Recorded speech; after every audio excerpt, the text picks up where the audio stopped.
오늘은 첫째 짐승의 정체이란 제목으로 말씀을 상고합니다. 오늘 1절부터 10절까지 말씀인데 그 중에 9절에 보면 아주 간단하게 한 절을 이렇게 말씀했어요. 누구든지 귀가 있거든 들을지어다 그랬습니다. 특별히 귀가 없는 사람을 또 이렇게 생각나게 하는 게 아니고 여기서의 귀는 영적인 귀를 말하는 것입니다. 그래서 요 계시록에 보면 이거와 비슷한 말씀인데 더 확실하게 주신 말씀이 있어요. 귀 있는 자는 성령이 교회들에게 하시는 말씀을 들을지어다. 이렇게 확실하게 귀 있는 자, 바로 성령이 주시는 말씀을 들을 귀를 의미하고 요 말씀이 7차례나 나와요. 어디에 나오느냐? 요한계시록 2장과 3장은 아시아의 7교회에다가 편지를 보내라고 그랬잖아요. 바로 그 7교회에다가 항상 똑같은 메시지를 주셨어요. 귀 있는 자는 성령이 교회들에게 하시는 말씀을 들을지어다. 사도 요한이 하나님께 성령으로 계시를 받은 다음에 7교회에다가 계시받은 말씀을 전부 전하라 할 때 바로 그들에게 이것은 성령이 우리에게 깨우쳐 주신 말씀이니까 그 영적 귀를 열고 그 말씀 잘 받아들이고 그대로 살아라 라고 메시지를 보낸 줄 믿습니다. 제가 오늘 성령 강림주의를 맞아서 왜 성령에 대한 말씀을 안 전하고 이렇게 어려운 첫째 짐승의 정체 이런 좀 특이한 이런 설교를 할까 의아해하는 분이 계실지도 모르겠다 그런 생각이 들었어요. 그런데 그것이 아닙니다. 요한계시록의 이 1절부터 22절까지의 말씀은 이건 특별히 하나님이 성령을 주신 요한에게 계시가 임했고 그 요한이 우리에게 그대로 남겨준 요한계시록은 성령을 통해서만 깨닫고 이 말씀을 제대로 믿을 수가 있기 때문에 성령 충만한 말씀인 줄 깨달으시 바랍니다. 그래서 7교회에다가 한 번씩 똑같은 메시지를 들을 귀 있는 자는 성령이 주신 말씀이기 때문에 교회마다 잘 깨달으라고 이렇게 한 것뿐만 아니라 사도 요한이 계시를 받을 때 6차례나 성령이 계속 관여를 하셨어요. 그래서 요한계시록 1장 10절에 보면 주의 날이 어느 주일날을 말하는 거예요. 어느 주일날 성령에 감동되어 하나님의 큰 음성을 듣게 됐다고 그랬어요. 그때부터 시작이었습니다. 그리고 이제 4장으로 내려가서 2절에 보니까 성령에 다시 감동이 되어서 뭘 받느냐? 하늘 보좌에 계신 하나님을 봤다는 거예요. 이거는 보통 사람들이 알 수 없는 세계를 바로 성령이 사도 요한의 마음에 감동을 주어서 이렇게 계시의 말씀과 또 환상까지 다 봤다는 겁니다. 그리고 성령이 또 사도 요한을 이끌어서 저 광야에 가서 바로 하나님의 그 대적자 붉은 용의 정체를 보게 하시고 또 성령이 또 요한을 또 끌고 저 하늘 세계로 올라가서 그 높은 산에 지어져 있는 하나님이 새로 만드신 새하늘 새 땅 새 예루살렘 성도 보여주셨다고 요한계시록 21장에 말씀했어요. 그리고 마지막 모든 사람에게 이것을 전하는 마지막 말씀도 똑같이 요한계시록 22장 17절에 성령과 신부가 너희들을 초청한다. 누구든지 목마른 자는 다 와서 이 생명의 물을 먹고 다 구원받으라고 이렇게 권하고 있어요. 그래서 우리는 요한계시록의 어느 말씀이든지 다 성령이 주신 말씀인 줄 믿고 이 말씀을 깨닫고 이 말씀과 동행하는 삶이 성령 충만한 삶인 줄 믿습니다. 자, 그렇다면 이제 오늘 본문에 짐승이 나타나고 있는데, 우리가 지난 시간에 12장에서는 어떤 짐승이 나타났냐면 큰 붉은 용이 나타났다고 그랬어요. 그가 바로 사탄이었습니다. 근데 사탄은 나타나서 역사를 하려고 할수록 저 하늘 세계에서부터 계속 지구 쫓겨서 내려왔어요. 그래서 공중 세계에서 이 세상을 지배하고 있었는데, 바로 다시 영적 대전쟁 속에서 이 땅으로 쫓겨왔다고 그랬습니다. 그런데 이 땅에서 그는 더 이상 이제 쫓겨갈 수가 없다는 이 마지막 결단을 하게 돼요. 왜? 자기의 때가 얼마 남지 않았기 때문에. 그래서 지난 12장 17절에 보면 뭐라고 했냐면, 그는 바다 모래가에 서 있었다 그랬어요. 왜 그랬을까? 바로 오늘 이 10장에 나오는 첫째 짐승을 바다에서 부르고 둘째 짐승을 땅에서 불러가지고 그들을 통해서 이제 마지막 그들이 하고자 하는 악한 목적을 이루기 위해서였어요. 그러니까 용은 사탄이고, 오늘 1절부터 10절까지에 나오는 첫 번째 짐승은 바로 적그리스도예요. 그 다음에 11절부터 그 뒤에 나오는 두 번째 짐승은 거짓 선지자예요. 근데 사탄은 하나님을 얼마나 잘 본뜨는지 몰라요. 하나님도 성삼위 하나님이시잖아요. 성부, 성자, 성령. 사탄도 자기는 용이고 또 자기는 거짓 그리스도고 또 자기는 거짓 선지자로 이렇게 트리오로 나타나서 역사를 한다 그 말이에요. 이처럼 사탄은 가짜지만 어쩌면 그렇게 하나님의 작전을 그대로 모방하는지 우리가 그걸 잘 분별해야 되지, 그렇지 않으면 속아 넘어가는 거예요. 자, 그래서 오늘 본문에 첫째 짐승이 바로 적그리스도로 나타났는데, 적그리스도라는 단어는 오늘 본문에 없어요. 근데 어디에 있느냐? 요한 1, 2서에 있어요. 요한 1서에 또 요한 2서에 보면 적그리스도가 거기에 나타나고 있는데, 제가 보니까 적그리스도가 누구냐를 아주 그 정체를 확실하게 밝혀놨어요. 요한 1서 2장 18절에 보면 마지막 때에 적그리스도가 온다 그랬어요. 지금 요한계시록의 말씀이 마지막 때를 위한 말씀인데, 바로 그 마지막 때 진짜 적그리스도의 정체가 여기 나타나고 있는 거예요. 또 요한일서 2장 22절에는 아버지와 아들을 부인하는 거짓말하는 자가 적그리스도다 그랬어요. 하나님도 부인하고 예수 그리스도도 부인하고 그가 하는 말은 모두가 다 거짓말이라고 그랬어요.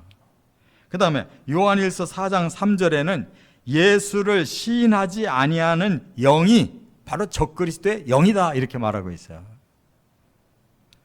적그리스도의 영이 들어간 사람은 예수를 주라고 시인하지 않는다는 거예요. 그리스도가 아니다. 왜? 자기는 정반대로 나온 자기 때문에. 이 적이라는 말이, 우리는 적 그러면 이 상대방 서로 싸우고 그를 반드시 이겨야 되는 상대가 있을 때 적이라는 말을 쓰잖아요.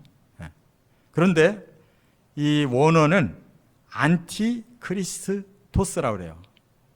크리스토스라는 말은 그리스도라는 말하고 그 앞에 안티를 붙이면 반대라는 말이에요. 적이라는 뜻이에요. 이렇게 성부 하나님을 본뜬 자가 용인 사탄이고, 또 예수 그리스도를 본뜬 자가 거짓 적 그리스도고, 또 성령을 본뜬 자가 바로 거짓 선지자라 이 말이에요. 그래서 똑같이 하나님의 방법을 본떠서 하기 때문에 사람들은 속을 수밖에 없어요. 그것을 오늘 본문을 통해서 잘 깨닫고 이겨내시기를 바랍니다.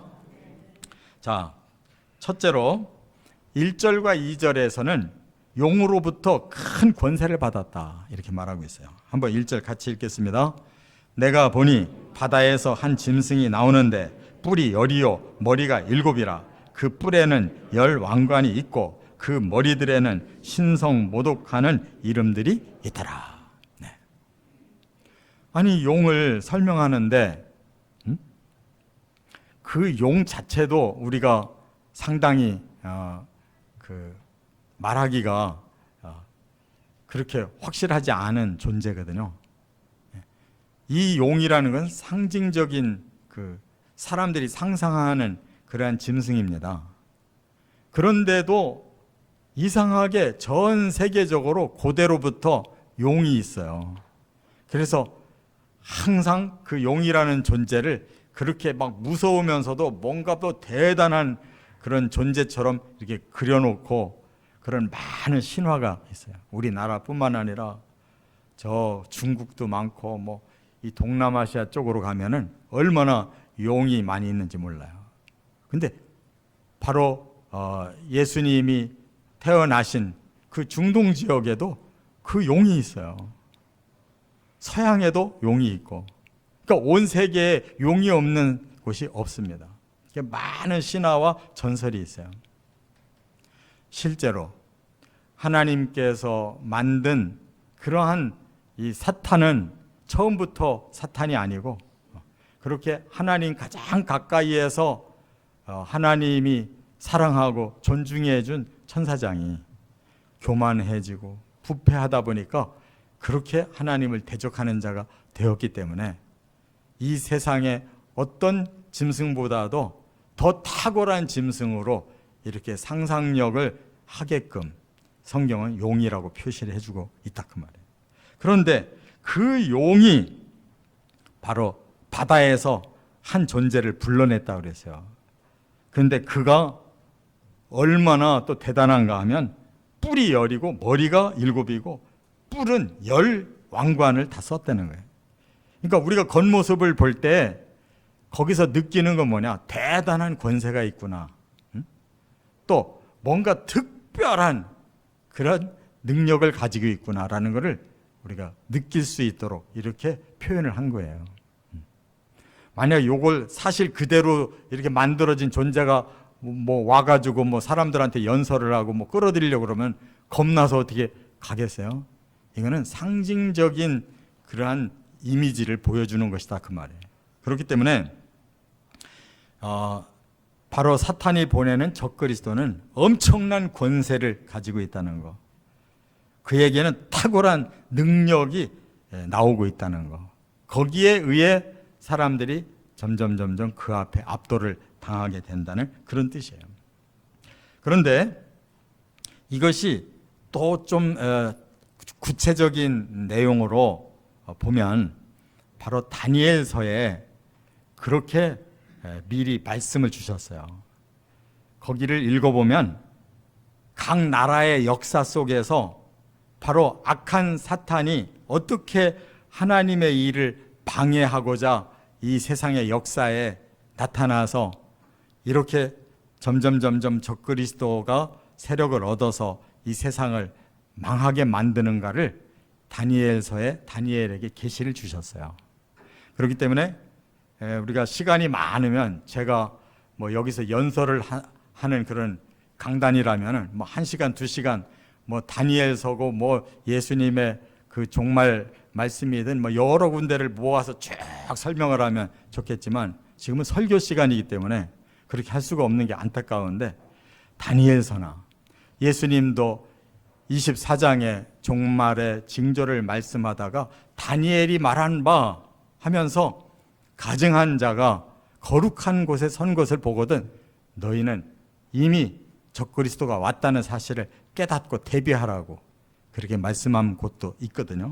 그렇기 때문에 세계의 역사가 이때가 되면 적그리스도 중심으로 나라들이 뭉치게 될 것이라는 거예요. 그래서 굉장히 강한 그러한 정치력, 경제력, 또 종교의 힘, 그리고 모든 사회, 문화, 모든 이 세상의 그 힘들을 다 한 곳으로 모아서 적그리스도가 그 권세를 휘두르고 그 능력을 발휘할 때가 온다는 뜻인 줄로 깨달으시 바랍니다.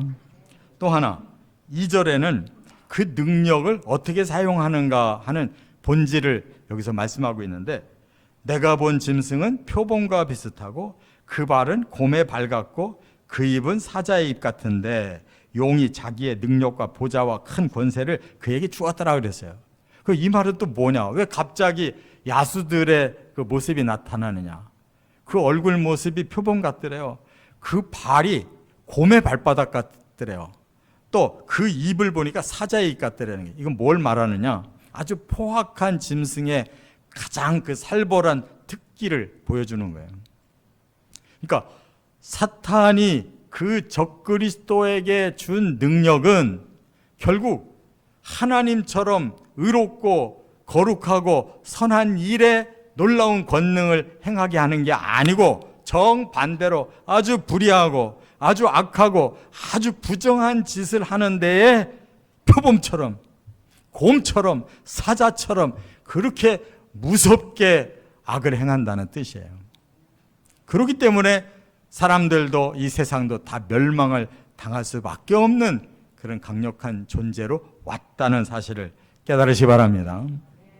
이와 같이 세상을 하나의 힘으로 모으는데 바로 적그리스도가 세계의 대통령이 될 거예요. 경제도 또 종교도 또 문화도 또 모든 사회 일원을 전부 통합시킬 수 있는 그런 능력을 발휘한다는 거예요. 자, 그런데 어떻게 그렇게 발휘할 수 있을까? 그 다음에 두 번째 3절부터 5절에 온 땅을 사로잡는 그의 원리를 여기서 가르쳐주고 있어요.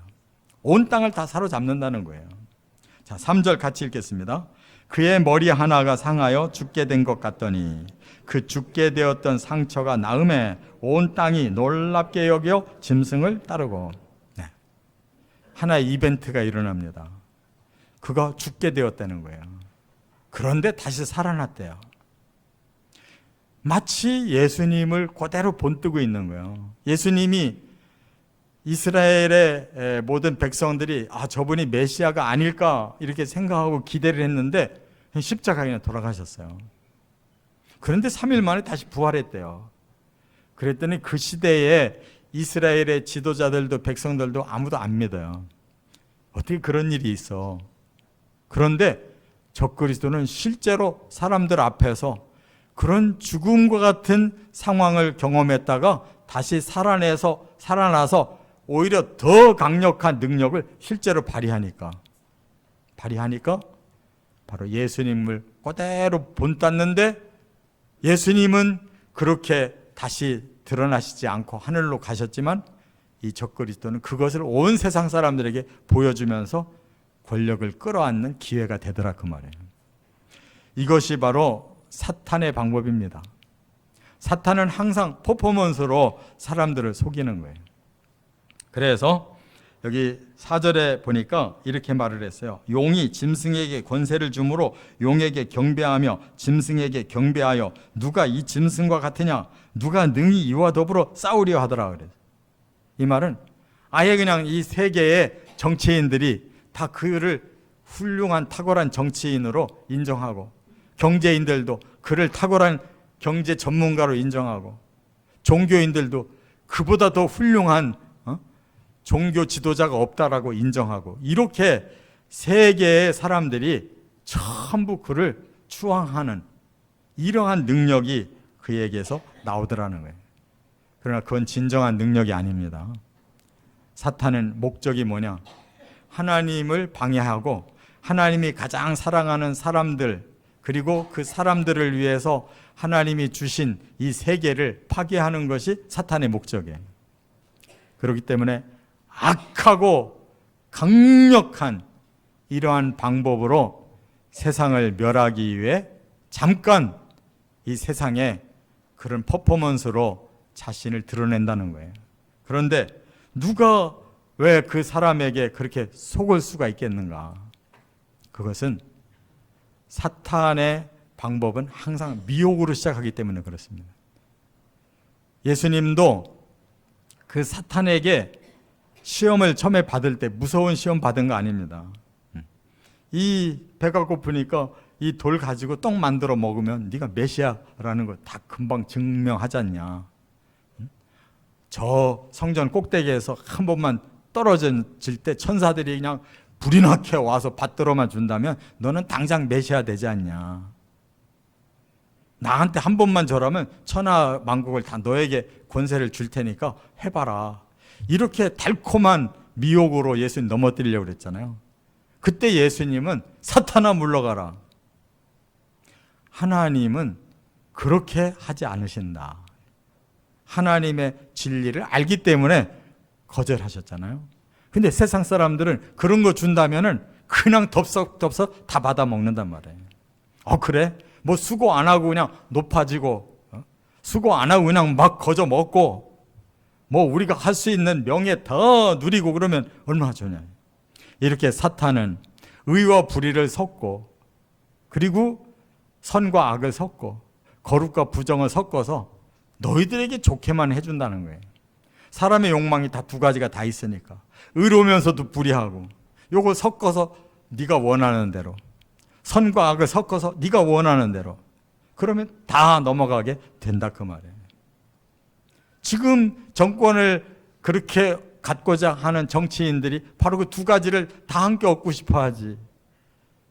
의를 얻으면 너는 그 의의 고난을 톡톡히 받아야 된다 그러면 정치인들 다 안 할 거야. 이처럼 사탄은 바로 악한 방법으로, 겉은 미혹으로, 끝은 멸망으로 이렇게 끌고 간다는 사실을 깨달으시기 바랍니다. 그래서 5절에 그의 방법을 여기 이렇게 설명했어요. 짐승이 과장되고 신성모독을 말하는 입을 받고 또 42달 동안 일할 권세를 받으니라 그랬어요. 자, 이 말은 무슨 말이냐? 사탄은 7년 동안을 권세를 행하도록 이 세상의 사람들하고 계약을 한다고 그랬어요.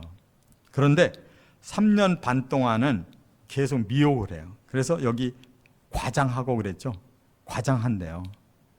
뭐든지 그냥 사람들에게 솔깃하게 계속 밀고 나가니까 저 사람만 우리가 따르면은 금방 이 세상 낙원 되겠다. 그렇게 사람을 사로잡고 그 다음에 3년 반이 지나고 후 3년 반, 그것을 42달이라고 표현했는데 3년 반을 달로 따지면 42달, 날로 따지면 1260일이에요. 그 3년 반에는 자기 정체를 딱 드러내요. 뭐를? 신성을 모독한다고 그랬어요. 하나님하고는 적진자잖아요. 하나님을 대적하는 자가 사탄이에요. 그렇기 때문에 노골적으로 야, 하나님이 어디 있냐? 하나님이 이 세상에 얼마나 많은 사람들을 죽이고 하나님이 얼마나 사람들에게 두려운 존재냐? 지금까지 당신들 속아왔다. 더 이상 그 신을 믿을 필요가 없어. 이제는 우리들 세상이야. 내 말만 잘 들으면 뭐 정치도 경제도 뭐 문화도 모든 거 우리는 다 완전한 세계를 누리게 될 거야 라고 속이고 거기에 싹 몰려들으니까 그때부터는 나만 경배해라. 나만 따르면 돼. 이렇게 신성을 모독하며 42달을 짓밟더라 그 말이에요. 깨달으시 바랍니다. 그렇기 때문에 우리는 사탄에게 전 3년 반 동안 속으면 후 3년 반이 이렇게 고통의 그 시간이 된다는 걸 깨달아야 돼요. 그래서 세 번째 6절부터 10절에 바로 본격적으로 그 말씀을 우리에게 해주셨어요. 6절 한번 하나님과 성도들을 대적한다는 말인데 6절을 한번 같이 읽겠습니다. 짐승이 입을 벌려 하나님을 향하여 비방하되 그의 이름과 그의 장막 곧 하늘에 사는 자들을 비방하더라. 네. 아직까지는요 이 세상이 그래도 신이 계시다. 그 신이 여호와 하나님이든 아니면 다른 신이든 뭐 우상이든 뭐 미신이든 하여튼 신을 인정하는 세상이에요 아직은. 그런데 이제 그때가 되면 그걸 싹 걷어버리자. 우리를 지배하고 있는 그 신들에게서 우리는 해방하자. 바로 홍수 후에 니므롯이 세운 신할 땅에 바벨탑을 쌓은 그 나라가 하나님 필요 없다. 우리가 높이 탑만 쌓으면 아무리 홍수가 넘쳐도 우리는 얼마든지 안전하게 산다. 이렇게 시작한 것이 바로 이 마지막 바벨탑을 이렇게 쌓는다는 거예요. 적그리스도도. 그렇기 때문에 7절에 보면 이렇게 말씀을 했어요. 권세를 받아 성도들과 싸워 이기게 되고 각 족속과 백성과 방언과 나라를 다스리는 권세를 받으니 이제는 둘로 쫙 가르는 정책을 씁니다. 끝까지 신을 믿겠다는 자들, 우리는 그들을 용인 못한다. 그들은 이 세상에 살 자격이 없다. 이제 다음 시간에는 표를 받게 한다고 그랬어요. 시스템을 완전히 구축을 해서 자기들의 시스템에 따르는 자들, 받아들이는 자들은 그 시스템 속에서 이제 막 모든 걸 다 할 수 있게 하고, 그걸 받아들이지 않는 신을 끝까지 믿겠다는 자들, 바로 우리 대표적으로 그리스도인들, 또 저 유대인들 같은 경우는 바로 완전히 거기서 축출을 해버린다는 거예요. 그래서 그건 좀 더 자세하게 말씀을 드릴 거고, 이렇게 모든 족속, 방언, 백성, 나라를 다스리는 권세를 받았다는 것은 이 세계를 통합시켰다는 뜻이에요. 악한 자가 휘두를 수 있는 그런 권세를 완전히 그가 다 받았다는 뜻이에요. 이렇게 해서 8절에 보면 이제 아주 극단적인 상황이 오는데 이렇게 말씀했어요. 죽임을 당한 어린 양의 생명책에 창세 이후로 이름이 기록되지 못하고 이 땅에 사는 자들은 다 그 짐승에게 경배하리라 그랬어요. 두 종류 사람이 있다는 거예요. 어린 양의 생명책에 기록된 사람이 있고, 거기에 기록되지 않은 모든 사람들은 다 짐승에게 경배하는 그 시스템으로 들어간다라고 말씀하고 있는 거예요. 그러니까 7년 대환란이라는 말은 결국 무엇이냐? 사탄이 일단 신을 믿는 자들부터 환란에 빠지게 한다는 뜻이에요. 그들을 다 걷어내자. 그런데 그것이 바로 많은 다수의 인류에게 그것이 받아들여진단 말이에요. 아, 저것들이 없으면 우리는 세상 편하게 사는구나. 신을 두려워할 필요도 없고, 저 가짜들을 우리가 싹 몰아내면 우리 낙원을 확실하게 세울 수 있다. 그래서 그리스도인들을 다 죽이려고 하는 거예요.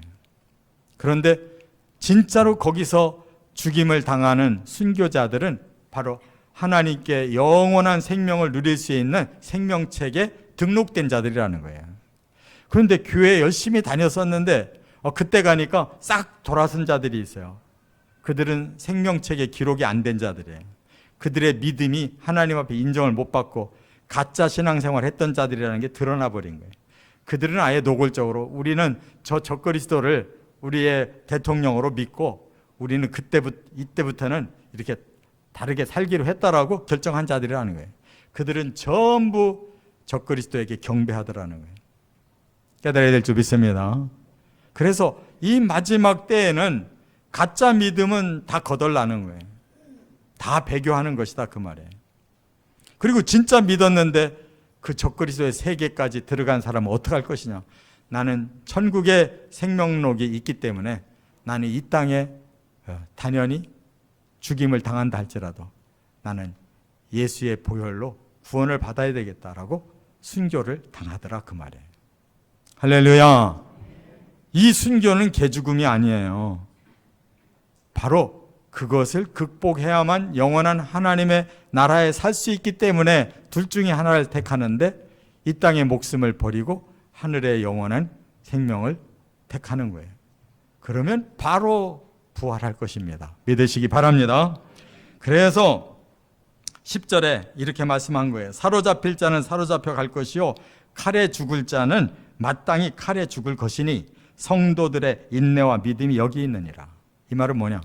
그들이 성도들을 사로잡아 끌고 갈 것이고 그들이 칼을 들어서 바로 성도들을 죽일 것이다. 그런데 그것을 극복하는 것은 끝까지 믿음으로, 끝까지 인내함으로 주님의 길을 가는 것이다.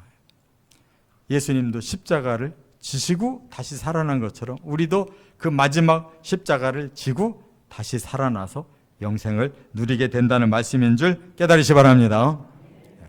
좀 두려운 말씀이긴 하지만 진짜 십자가를 믿는다면 순교는 영광스러운 거지 두려움이 아닙니다. 우리의 이름이 하나님 나라의 생명록에 확실히 기록되어지도록 이 남은 신앙생활 하나님의 뜻대로 해나가시기를 주의 이름으로 축원합니다.